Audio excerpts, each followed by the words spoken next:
You hear the faint hiss of candle wax, a soft pop, a sputter, then the steady sigh of a flame settling into its evening rhythm. The room smells faintly of lavender and expensive indecision. Outside, the drizzle slides down the carriage window, because of course it's raining again in London, sometime around 1792, when umbrellas were still seen as a bit suspicious. You're sitting in a drawing room that has been painted in the newest fashionable shade, a muted, moody green designed to impress visitors who will politely pretend not to notice that it clashes horribly with everything else. You are, at least for tonight, a Georgian aristocrat. Congratulations, you have more powdered hair than opinions that make sense. And yet, there's a strange calm in this world of velvet and candlelight, a calm so steady you could almost nap through the Enlightenment. Someone nearby is talking about the sublime again. They've been talking about it for an hour, but it's hard to follow, because you've been quietly rearranging your little shelf of rocks. Yes, rocks. Bits of stone, shell, and fossil, polished, catalogued, and reverently named after Greek muses, as if calling one Cleo will make it whisper secrets about eternity. In this age of enlightenment, everyone seems to be collecting something. Porcelain, wigs, servants, bad poetry. But rocks are special. They are philosophical. They don't talk back. They sit still and let you project all your complicated feelings onto them, which, come to think of it, is exactly what most people want from friends. Across from you, Lord Pembroke adjusts his spectacles and mutters, "A fine example of granite, this one." He looks at it like it might blink back. The Georgian rock collectors, gentlefolk, thinkers, and those who like to seem like thinkers, believed that by studying the Earth's layers, they could also peel back the layers of human reason. It's a lovely idea if you ignore the fact that most of them couldn't tell basalt from a burnt muffin. Still, you admire their sincerity. There's a comfort in believing that truth might be found in a pebble, and in fairness, this was the age when everything was supposed to mean something. Teacups had moral lessons. Furniture had opinions. Even wallpaper patterns whispered about progress and civilization. You're surrounded by symbols pretending to be just objects. You gently place a smooth river stone beside a fossil of something that may or may not be a trilobite. Historians still debate whether these early collectors genuinely cared about geology, or if it was simply the most fashionable way to show off that they could afford boredom. Either way, you'll take it. There are worse hobbies. Outside, a coach wheel splashes through the mud.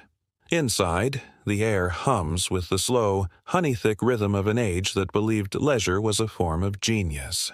Your maid yawns. Somewhere, a violin starts playing a tune that sounds like regret mixed with tea. And you, half philosopher, half sleepy human, sit there, tracing the outline of a pebble as if it might tell you the meaning of life. Before we go further, a gentle reminder. You probably won't make it through this day. Not because of scandal or gout, though those are always options, but because sleep is coming for you like a polite invitation to withdraw from consciousness. If you're new here, consider liking this video, or gently subscribing, as one might join a quiet book club for the perpetually drowsy. And if you don't mind, comment where you're listening from and what time it is there. I find it oddly soothing to imagine tiny dots of listeners drifting off across the world, like lanterns flickering out one by one. Now, let's ease into tonight's journey, deeper into the Georgian mind, where enlightenment glows dimly through fog and powdered wigs alike.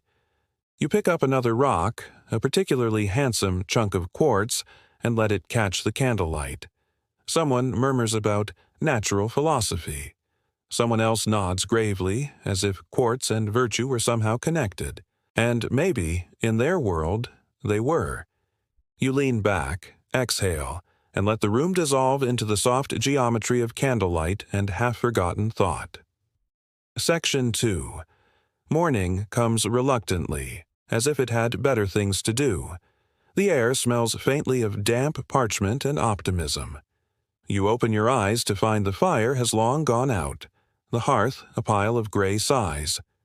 In the pale light, your collection of rocks looks less like a philosophical statement and more like a very organized accident. You pull your shawl tighter, shuffle toward the window, and watch as a servant struggles with the umbrella, still a newfangled contraption, and nearly loses a battle with the wind. This is the Georgian world at its most honest, half elegance, half slapstick. Today's agenda includes studying the natural world, which really means visiting a friend's house to stare at their rocks. You set out through the misty streets, your boots sinking slightly in the mud that London never quite learned to be ashamed of. The city hums softly. Distant bells, a carriage clatter, a hawker calling out the price of oysters, which incidentally are cheaper than bread. Historians still debate whether this was a sign of abundance or a national mistake.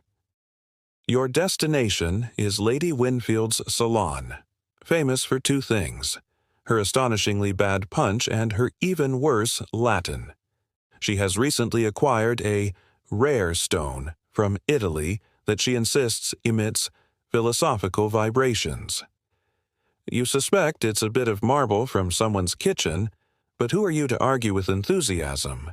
Inside her salon, everything smells faintly of cinnamon and money. The guests have already gathered, powdered and perfumed, talking in that genteel tone that suggests they're bored, but too polite to admit it. Someone is reading a poem aloud about clouds symbolizing the human soul.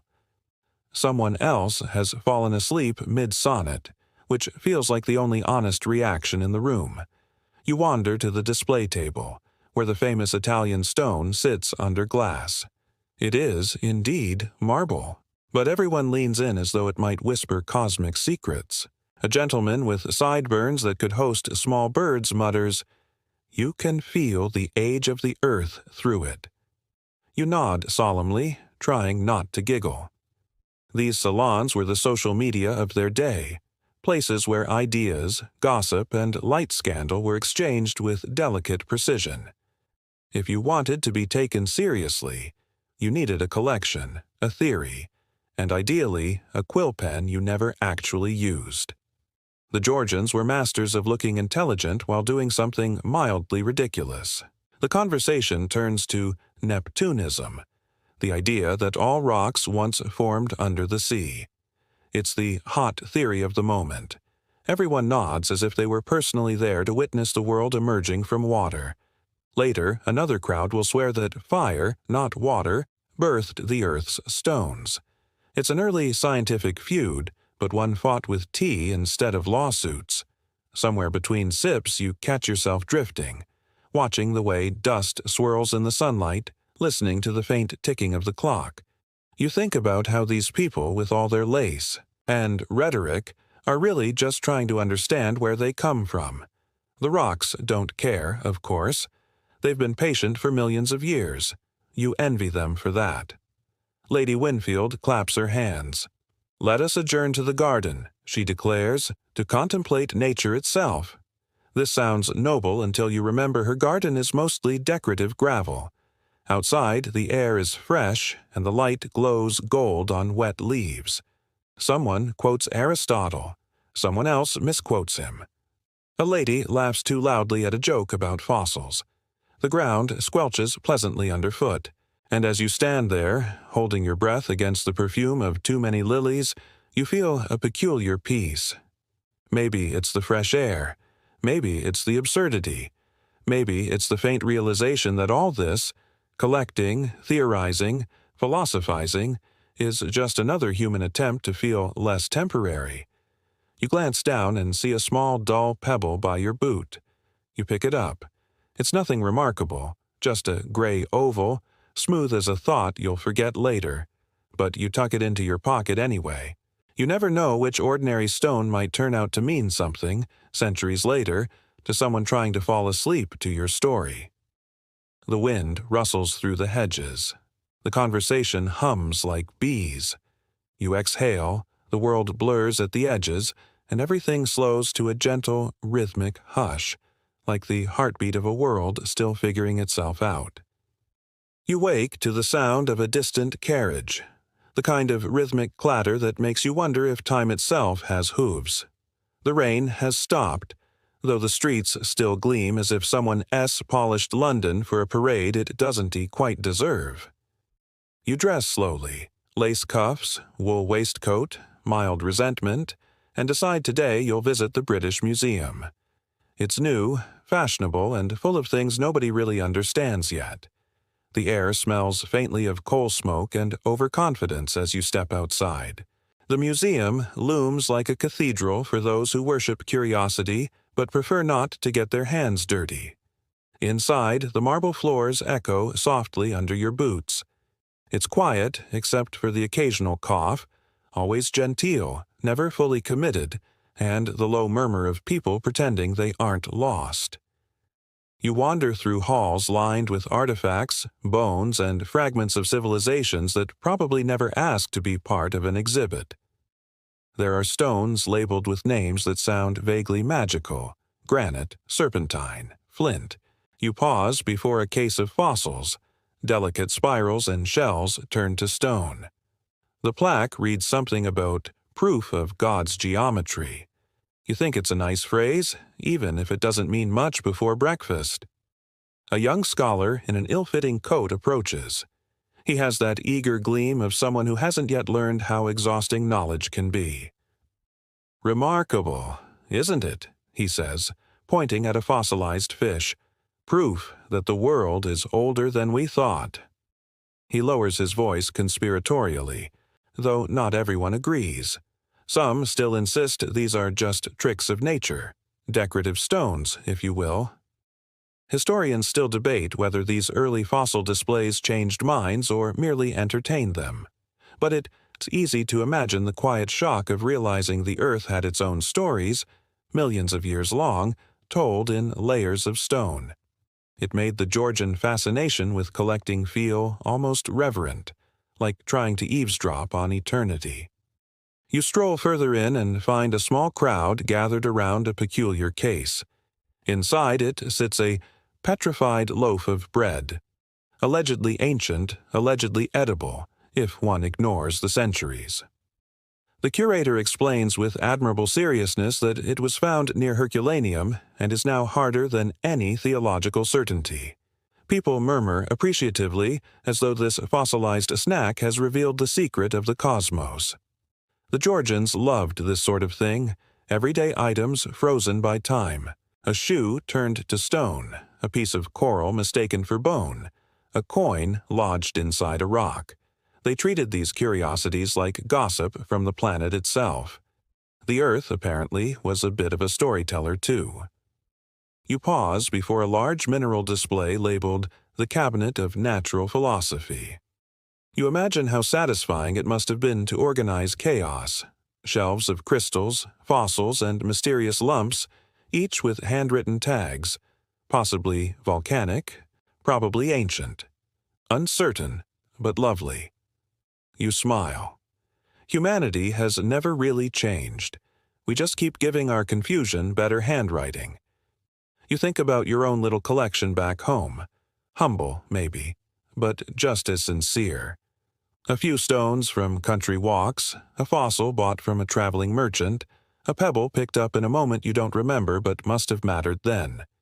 Each one a quiet anchor to something bigger. A guard yawns. A lady in silk gloves fans herself dramatically. Somewhere, a scholar drops a notebook and mutters an apology to Newton under his breath. You let yourself drift into the calm rhythm of the place, the tick of distant clocks, the faint creak of the floorboards, the hush of thoughts half-formed. You leave the museum with your pockets feeling heavier than they should, even though you haven't stolen a thing. That's the trouble with curiosity. It weighs nothing and everything all at once. Outside, the clouds break into pale ribbons of light. You walk past a row of carriages, each driver slouched in existential boredom. London smells like wet stone and ambition. Somewhere in the distance, someone's arguing about gravity. You, meanwhile, are thinking about rocks. Naturally, you turn a corner, find a bench, and sit for a moment beside an old man feeding pigeons with the solemnity of a priest distributing communion. He glances at you. "Studying the Earth, are you?" he asks. "Trying to," you say. He nods sagely. The Earth doesn't mind. She'll still be here when we're all done talking. You smile, quietly grateful for his brevity. Then you lean back, close your eyes for a second, and listen to the city breathe. Somewhere beneath it all, deep under cobblestones and catacombs, the rocks continue keeping their secrets, patient as sleep itself. Section 4. That evening, you find yourself in the company of thinkers again. Gentlemen in wigs, ladies in embroidered calm, and the faint clinking of teacups marking the rhythm of polite discourse. You've been invited to a philosophical supper, which sounds promising until you realize it's just dinner with extra monologues. The host, a man whose waistcoat could be classified as an ecosystem, clears his throat and announces tonight's topic. Can stones possess memory? You briefly consider leaving, but then remember the dessert course. Around the table, theories bloom like overwatered plants. One gentleman argues that stones retain the vibrations of history, which is a poetic way to say nothing at all. A lady quotes Pliny the Elder and somehow makes it sound like gossip. Another insists he once heard a boulder hum near Bath, though that may have been his own digestion. You sip your tea and think about how every age has its obsessions. Ours, perhaps, is certainty. Theirs was meaning. They looked at the earth and wanted it to talk back. You can't really blame them. Silence, after all, is unnerving. The conversation drifts toward alchemy, the not-quite science of turning rocks into gold, or, more metaphorically, ignorance into enlightenment. Some Georgian enthusiasts kept small laboratories in their attics, filled with mysterious jars and smoky ambitions. There's a story, perhaps true, perhaps not, of a gentleman who accidentally exploded his entire garden shed while distilling the essence of marble. The local papers called it a minor triumph of chemistry.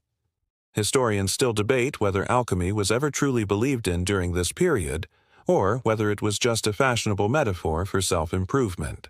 Either way, the parallels are obvious. You, too, are trying to turn something heavy into something luminous, maybe not lead into gold, but boredom into beauty. Someone mentions that Goethe collected minerals and once wrote that every stone was a frozen thought. You like that. You imagine the earth as a vast, slow thinker, shaping its ideas over millennia, unbothered by deadlines. Dessert arrives. Syllabub, a frothy concoction of cream and wine that tastes like optimism and regret. The candles burn lower. You feel that pleasant, slow drift that comes from too much talk and just enough sugar. You glance out the window. The moonlight paints the garden silver. The statues out there, Greek gods, Roman muses, a slightly tipsy cherub, seem to listen in on the conversation. You think of how even marble, that old philosopher's favorite stone, began as something molten and wild before it cooled into elegance. The host raises a glass. To philosophy, he declares, and to the stones that outlast us all. Everyone murmurs agreement. You can't tell if it's reverence or digestion. Later, as the guests disperse and the candles gutter, you linger in the hall, running your fingers along the cool wall. You wonder what stories it holds. How many generations have touched the same spot, lost in their own small questions. Outside, the night is still. The cobblestones glisten faintly, reflecting lantern light in shy little ripples. You walk home slowly, the sound of your footsteps echoing like a polite metronome through empty streets. Somewhere nearby, a cat darts into an alley. Somewhere far beneath you, the ground shifts ever so slightly, carrying its ancient patience forward another inch. When you reach your door, you pause. The world feels hushed, as if waiting for you to say something worth remembering. Instead, you smile at the absurdity of it all. The stones, the salons, the endless talking. You whisper, "Good night," not to anyone in particular, but to the centuries themselves. And the stones, being what they are, don't answer, but they seem to understand. You wake late the next morning, which feels entirely appropriate for a person of means and minimal responsibility. Sunlight slants through the curtains, painting soft stripes across your floor, the kind of light that makes even dust look dignified. A distant clock tolls 11 or maybe 10. It's difficult to tell, and it hardly matters. Time in the Georgian world is like pudding, pleasantly shaped but without much resistance. You decide to take a walk through the countryside, a favorite pastime of those who believed strolling could lead to epiphany. You hire a carriage and watch as the city's clutter fades into open fields and hesitant clouds. Out here, the world feels larger, calmer, and infinitely more forgiving of one's philosophical confusion. The road winds past villages with names that sound like inside jokes: Little Wittering, Upper Slumber, something upon Avon for flair. Sheep scatter like polite thoughts, and the hedgerows are alive with birds who clearly never read Rousseau but would have liked him. You finally stop at a small rise overlooking a stream, because that's what thoughtful people do when they want to look picturesque. The breeze smells of damp grass and distant bakery. You sit on a smooth rock, the sort that would have delighted your salon companions, and try to think deep thoughts. Nothing arrives, and yet you feel something, an easy contentment. The Georgians called it the pleasure of contemplation, though some modern scholars might call it daydreaming with better branding. It's here, surrounded by quiet things, that collecting stones begins to make sense. Not as a performance, but as an instinct. You pick one up, a chunk of flint, rough and gray. It fits neatly in your palm. This kind of moment, muddy, simple, beautifully uneventful, rarely makes it into the history books. But it's the fabric of an age built on thinking slowly. You imagine an 18th century philosopher sitting just like you, coat slightly wrinkled, mind wandering between metaphysics and lunch. In the distance, a church bell rings. A farmer waves, and you wave back. Civilization feels pleasantly far away, though you know it's hiding just beyond the next bend, ready to remind you of taxes and etiquette. You turn the flint over in your hand. It's the same kind of stone early humans once struck together to make sparks. You think of them briefly, how even they must have looked at rocks and wondered what else they might be. Some things never change. Historians still debate whether the Georgian fascination with natural philosophy was more about curiosity or comfort, about learning, or about feeling small in a soothing way. You decide it's both. The world, after all, is much easier to love when it's mysterious but not menacing. You lie back on the grass, watching clouds drift lazily across a sky so pale it could almost be thinking of sleep. The earth beneath you hums quietly, an ancient, untranslatable lullaby. You feel the soft press of the flint in your hand, as steady as a heartbeat. Then a thought drifts in, gentle but insistent. Maybe the real reason people collect stones isn't about knowledge or beauty. Maybe it's about permission. To pause, to look, to hold something that's been here longer than your worries. A butterfly lands on your sleeve, stares for a beat too long, and flutters away. You smile. The world feels conspiratorially kind today. You sit up slowly, brush off a leaf, and pocket the flint. It joins your growing collection of evidence that time moves differently when you are not in a hurry. The wind shifts, carrying with it the scent of bread from some distant kitchen, and a faint reminder that supper will eventually require you to return to civilization.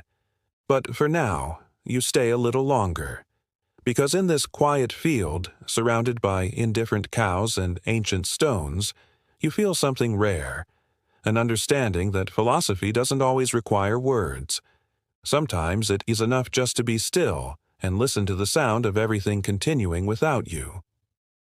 Evening again. You've returned to the city, and it's doing its usual impression of a smoky orchestra. Carts clattering, laughter echoing, boots splashing through puddles of uncertain depth.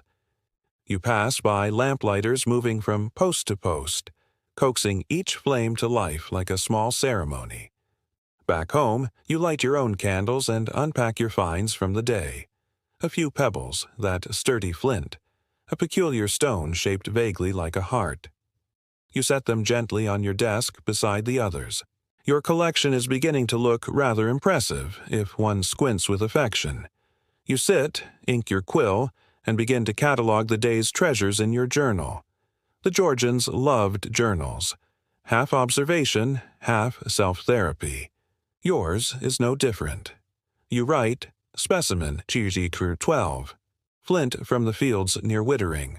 Smooth surface, slight scent of rain. Possible evidence that thinking outdoors is more productive than thinking indoors. A log crackles in the fireplace, throwing warm shadows that dance across your shelves. The air hums softly with the sounds of a settling house. Wood creaking, embers whispering, the gentle sigh of fabric relaxing. You pour yourself a glass of port and take a slow sip. It tastes like sleep disguised as sophistication. You remember the conversation from last night, the talk about stones having memory, and you glance at your collection again. If they do remember, you hope they're gentle with what they keep. After all, humans have a knack for collecting regrets alongside their hobbies. You pick up the heart-shaped stone and hold it near the light. It's not remarkable, geologically speaking, but you can't help assigning it importance. That's what we do. Turn coincidence into meaning, texture into tenderness. The Georgians did it, and so do we, even now, finding comfort in the inanimate, emotion in the enduring. Outside, a carriage rattles past, followed by laughter and the faint scent of roasted chestnuts. You imagine the people inside, faces half lit by lantern glow, talking about something they'll forget by morning. Everyone, it seems, is searching for permanence in their own way. Some buy property, others collect stones.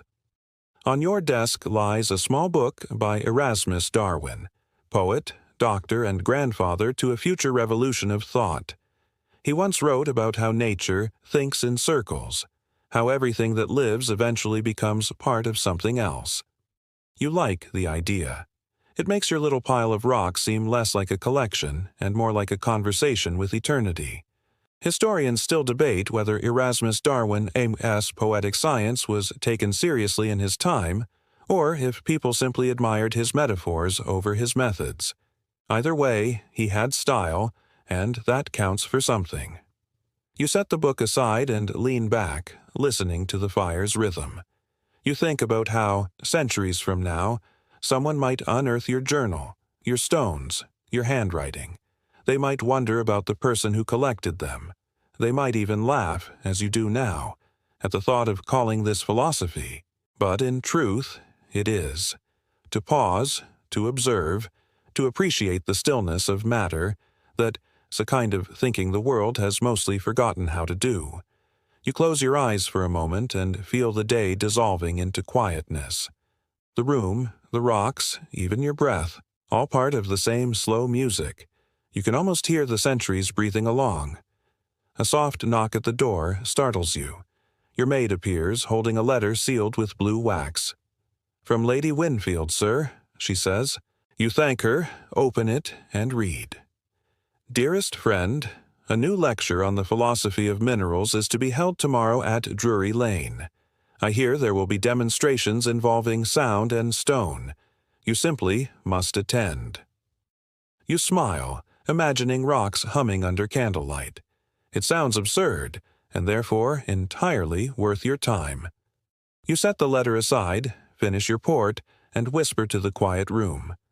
Another day, then. The stones glimmer faintly in the firelight, patient as ever. The clock ticks softly, and somewhere outside the lamplighters move on to the next street. You sit for a while longer, half awake, half drifting, feeling that strange comfort only history can offer, the knowledge that even our most ridiculous curiosities are, in their own sleepy way, beautiful. The next morning arrives with a reluctant kind of brightness, as though the sun isn't fully convinced you deserve it yet. You dress neatly, brush off a bit of soot from your sleeve, a London inevitability, and make your way toward Drury Lane, where Lady Winfield's mysterious Philosophy of Minerals lecture awaits. The streets are lively today. Carriages roll past in an impatient parade, and somewhere a street musician is playing a tune that could be called either Hope or The Weather. Again. You pass the familiar vendors, apple sellers, print hawkers, a man peddling dubious tonics that promise to invigorate the mind. He looks unconvinced himself. Drury Lane looms ahead, its air thick with chatter, perfume, and the faint smell of candle smoke mixed with ambition. Inside, the lecture hall hums with polite excitement. Every seat is filled with silk, lace, and anticipation. You spot Lady Winfield waving her fan at you from the second row. She's wearing enough jewelry to qualify as a geological exhibit herself. The lecturer, a tall man with hair like badly whipped cream, steps onto the stage. His name is Dr. Mowbray, a natural philosopher and, judging by his waistcoat, a professional in the art of self-regard. "Ladies and gentlemen," he begins in that careful, performative tone reserved for both sermons and sales pitches, "tonight we ask a question of tremendous consequence. Can the earth itself think?" A few gasps. One cough. He holds up a piece of basalt like a holy relic. "If thought leaves impressions," he continues, "might not the very stones remember their creation? Might the vibrations of the universe itself echo within their crystalline hearts?" You can almost hear the collective swoon of the audience, an intellectual one, of course. You lean back, smiling faintly. It's the perfect Georgian blend of science, poetry, and confident nonsense. But it's also charming. This idea that everything around us might be quietly aware, holding memories in silence. Dr. Mowbray demonstrates by striking a tuning fork and pressing it against a slab of marble. It hums, a soft, low tone that vibrates through the hall. Everyone holds their breath. The sound feels alive somehow, like the earth is clearing its throat. "Proof," he declares triumphantly, "that all matter resonates with divine reason." The applause is thunderous, though a few skeptical eyebrows rise among the scholars in the back row. Historians still debate whether experiments like this were taken seriously or simply appreciated as entertainment. Either way, the Georgians had a talent for making even pseudoscience feel elegant. Lady Winfield leans toward you, whispering, "I told you stones have souls." You nod solemnly, mostly because it's easier than explaining acoustics. As the demonstration continues, you find yourself oddly mesmerized. The vibrations linger in the air, subtle but steady, like the aftertaste of an idea. You imagine every rock, every fossil, every pebble on your desk humming with quiet intelligence, each one a note in an ancient song too slow for human ears. When the lecture ends, the crowd spills out into the lamplit street, buzzing with half-understood wonder. Someone says, "It changes everything." Someone else mutters, "It changes nothing." Both seem equally satisfied. You walk home beneath a sky smeared with thin clouds, still thinking about sound and stone. The rhythm of your boots on cobblestone feels suddenly significant, like you're tapping out a message the ground already knows by heart. Back in your study, you touch one of your own stones, the flint from the countryside, and listen. You don't hear anything, not really, but you think you feel something faint, a slow vibration, like time breathing. Or maybe it's just your pulse. Either way, you smile. The line between science and imagination is a soft one, and it's nice to rest somewhere in the middle. You pour yourself a bit of wine, lean back, and let the quiet hum of your home fill the space between thoughts. Outside, the rain begins again, gentle, rhythmic, ancient as the stones themselves. A week passes in that pleasantly timeless Georgian way, one day drifting into another, marked only by the arrival of letters, tea, and fresh gossip disguised as intellectual news. You spend your afternoons reading, your evenings walking, and your nights wondering whether collecting rocks is truly philosophy or just an elegant form of procrastination. Today, however, brings an invitation to something far stranger. a private demonstration by a certain Reverend Harcourt, known in polite circles as the Fossil Priest. He claims to have discovered divine messages in geological formations, which sounds suspiciously like marketing. But curiosity wins again. You travel to his country rectory, a tidy building surrounded by hedges that look like they've been scolded into shape. Inside, the Reverend greets you with the enthusiasm of a man who's been alone with his theories for too long. His study smells of dust, ink, and the faint tang of obsession. "Observe, dear friend," he says, gesturing to a large slab of limestone on his table. "See these marks? They are not random. They form letters, holy letters, proof that the Almighty speaks through the very bones of creation." You squint. It does look a bit like writing, or possibly worms, or possibly lunch stains. Still, it's beautiful in its mystery. Reverend Harcourt continues, pacing as he lectures. "When I hold this stone to the light, I see not chaos but order. Each fossil, each striation, a sentence in the language of eternity. We are merely slow readers." You nod, fascinated not so much by his theory as by his sincerity.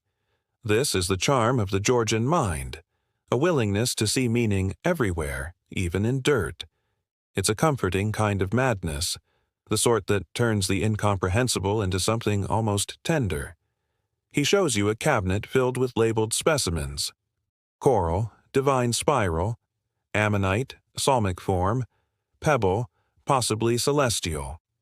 Each tag is handwritten in the elegant script of someone trying to make belief look academic. Historians still debate whether figures like Reverend Harcourt truly blended science and faith or simply wove them together to soothe their anxieties.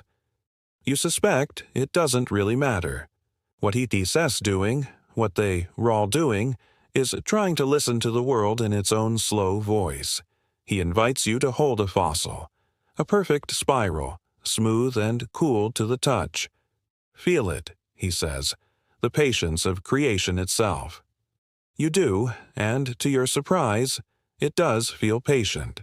As the sun begins to set, he leads you outside to his garden, where stones are arranged in careful circles. "I pray here," he says softly, "not for answers, but for the questions to remain interesting." You think about that long after you leave. The carriage rocks gently as it carries you back toward London, the fields darkening into silhouettes. Maybe the Reverend's fossils don't spell divine words. Maybe they do. Either way, you admire his devotion to curiosity itself. When you arrive home, your desk greets you with its quiet clutter of stones. You add the fossil he gifted you, for contemplation, he said, to the collection.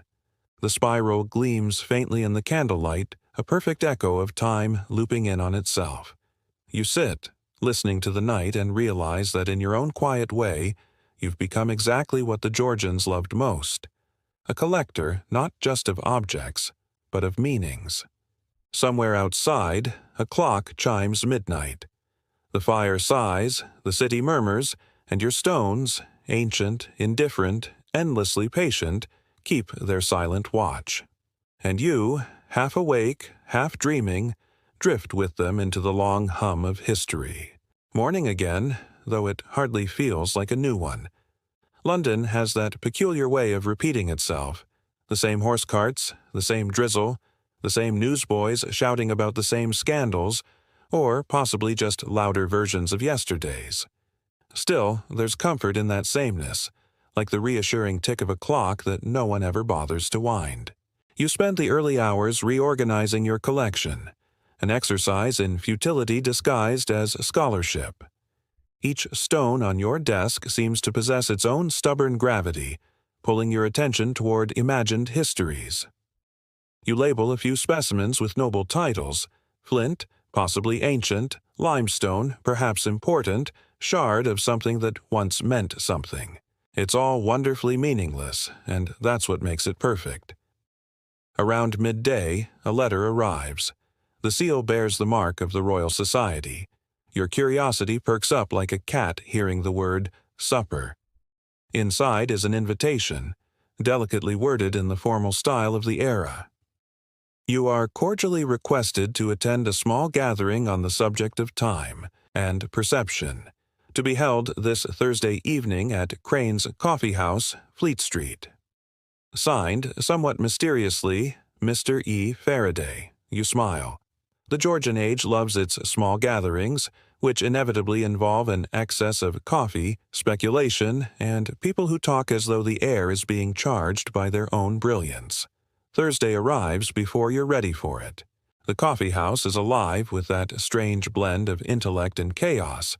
Ink-stained gentlemen arguing about comets, pamphleteers selling philosophical outrage by the shilling, and poets debating whether existence is merely an unfortunate rhyme.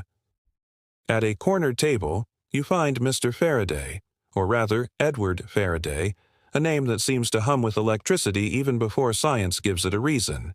He's young, sharp-eyed, and speaking with the kind of enthusiasm that borders on divine possession.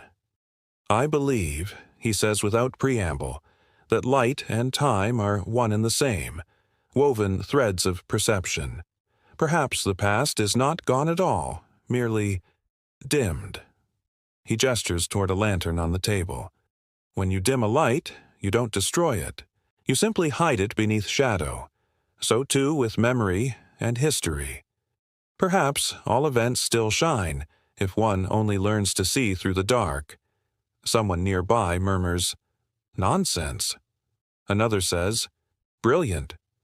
Both seem equally pleased with themselves. Faraday turns to you. "You collect stones, do you not? They are the most loyal witnesses of time, each one a clock that refuses to tick." You chuckle. "And yet, even clocks must be wound." He smiles, approving the reply. "Precisely. The universe winds itself endlessly."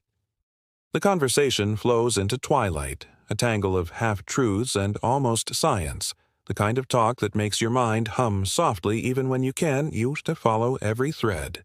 Georgian conversation, after all, is less about conclusion and more about the art of lingering near one. When you leave the coffee house, the night air feels almost luminous. The gas lamps flicker like thoughtful eyes, and you can help but imagine that perhaps Faraday is right, that the past isn't gone, only quietly glowing somewhere behind the veil of now. Back in your study, you place your newest stone, gifted by Faraday himself, a piece of fused glass he calls bottle lightning, beside your others. It gleams faintly in the candlelight, as though remembering the conversation better than you ever could. You sit in silence, letting your mind drift between the real and the imagined, between science and dream. And then, softly, you fall asleep at your desk, head resting on the edge of history. Dreams come slowly. You find yourself walking through a London that feels both familiar and strange. Streets stretched longer than they should be, houses leaning in like gossiping neighbors. The air hums faintly like the world is breathing through a bell jar. You pass familiar faces. Lady Winfield, still clutching her fan. Dr. Mowbray, lecturing an audience of shadows. Reverend Harcourt, tracing spirals into the dust. They nod to you as though you've always belonged here, somewhere between waking and remembering. Then, beneath your feet, the cobblestones begin to glow faintly. You kneel, touching one, and it vibrates. Not with sound, but with something deeper, older. You realize all at once that every stone beneath London's streets remembers. Every step taken, every word spoken, every raindrop fallen, etched invisibly into its surface. The dream deepens. The city around you grows transparent, revealing layers upon layers of itself. Medieval walls beneath Georgian facades, Roman roads beneath those, and below even that, ancient clay still humming with the first human fires. The stones whisper, not in words, but in feeling. A kind of patient contentment, a long memory of simply being. You wake slowly to the faint sound of morning rain tapping your window. For a moment you don't know where you are. Dream and reality are still tangled like bedsheets. But then you see the familiar sight of your study. The fire burned low, your desk cluttered with stones, and the faint trace of candle smoke curling in the air. You smile. maybe the stones really do remember. Or maybe the Georgians just had the right idea all along, that it's perfectly fine to believe a little nonsense if it helps the heart rest easier. You stretch, pour a small cup of tea, and sit back in your chair. The world outside stirs to life again. Carriages clattering, the smell of bread from the street below, a newspaper boy shouting about something unprecedented that will surely happen again tomorrow. Your eyes wander across your stones, those quiet companions. You touch the flint, the fossil, the lightning glass. Each one cool, solid, timeless. Each one holding in its own way a piece of the world's long, boring, beautiful story. And with that comforting thought, you close your eyes once more. Not to sleep, but simply to listen. The rain continues. The stones hum softly, and London, eternal and drowsy, hums right along with them.